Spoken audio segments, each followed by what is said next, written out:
पणा संक्रांति रे लोकारण्य घटगाँ राणी माँ तारिणी पीठ भक्तों को सुना बेसरे दर्शन देउछंती माँ।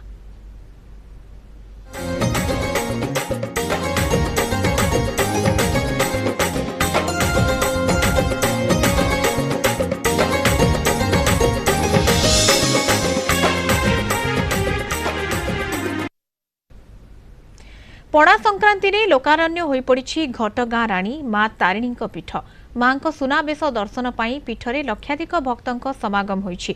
धूप नैवेद्य शंख घंट वाद्य ध्वनि रे प्रकंपित होउछि सारा परिवेश। माँ नीतिकांति परे 10 घटिकार माँ को अन्न प्रसाद लगी होता।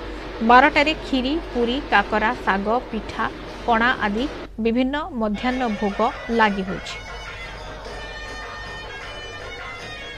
घटगाँ रिपोर्टर भवानी महांत आम सहित सीधासख जोड़ी होती। भवानी माँ तारिणी चैती पर्व चली पणा संक्रांति आज बहुत ही बड़ दिन एवं आज दिन में श्रद्धालुंर बेस भिड़ जमुची तारिणी पीठरे।